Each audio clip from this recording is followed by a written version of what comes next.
I'm going to show you how to edit your contact page. So again, we are going to make sure on our left-hand menu, we are clicked on contact.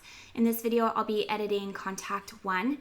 And then we're gonna go to page so that we can actually get into the nitty-gritty details of the canvases. Again, you guys know how to, from the other videos, how to edit and change around your hero menu and move those photos around. So what we're gonna focus on is adding or taking away or switching up things in your contact form. So more than likely, you'll probably want to add different items to your contact and make it more specific to your brand. So the first thing that I would suggest doing is to lengthen your canvas. And we're gonna do that simply by dragging down this little guy. Again, I'm gonna drag down my textured background. If you do not want the textured background in this template, you can simply delete it.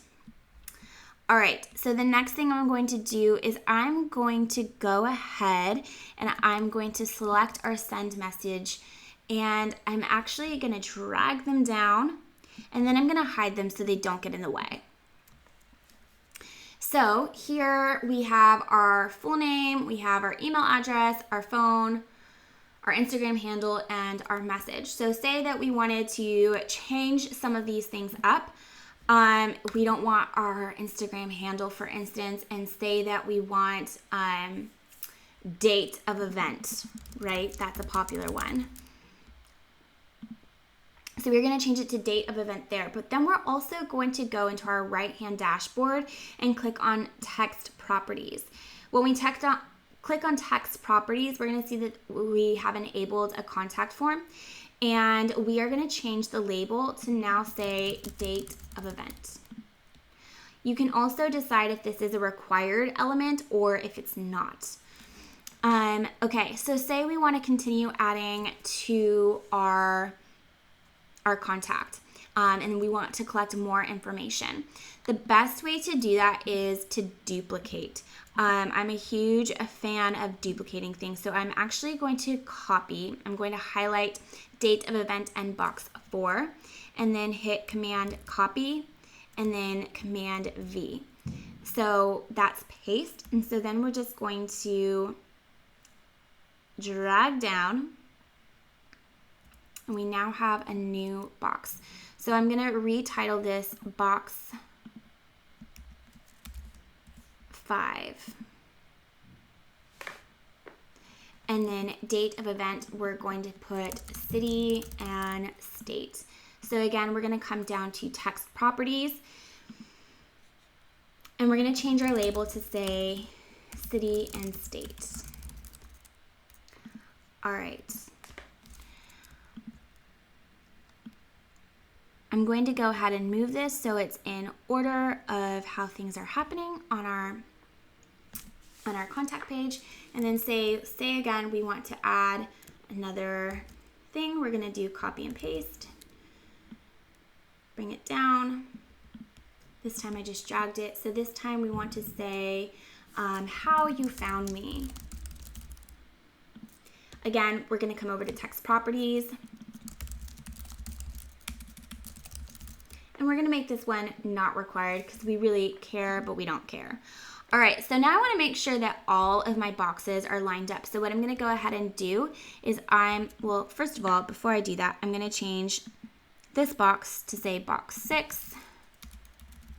And then I'm going to bring this to be right where it needs to be in our lineup. I'm a huge fan of keeping things organized as best as possible.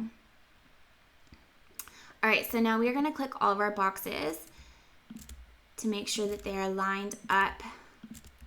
I'm doing that by holding the command button as I click new ones, and then I'm going to align to group to the left, and then I'm going to distribute horizontally.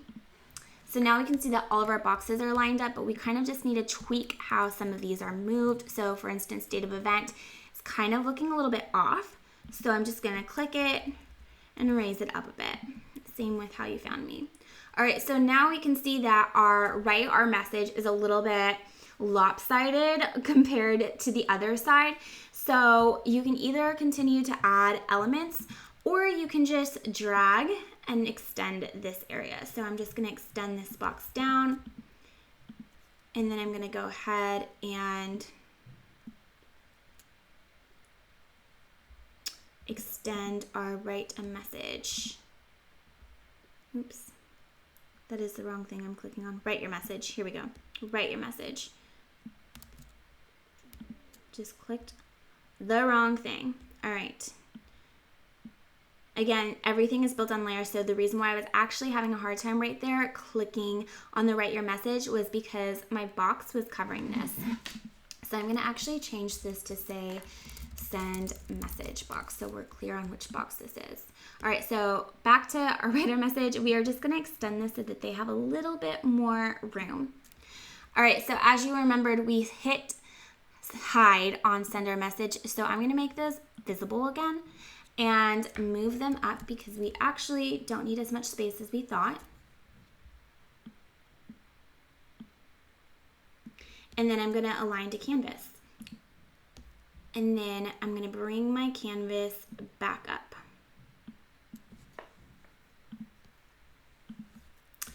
So an important thing to know about your contact page is that you usually have two canvas views. So in order to send message, we are going to click on send message. We're going to click on click action. And here's where we're going to make sure that it gets sent to us. So the very, very important thing that you need to make sure is clicked is submit contact form. If this is not clicked, the message will not be sent to you and you will never be able to see what your audience wanted to say to you. So make sure that this is clicked and that it is sent to scroll to canvas and next. That way that they can come and see their thank you and that their message has been submitted. All right, that's really all that you need to know for the contact page. It's really that simple. So I hope that you learned what you needed to learn from that. All right, thanks guys.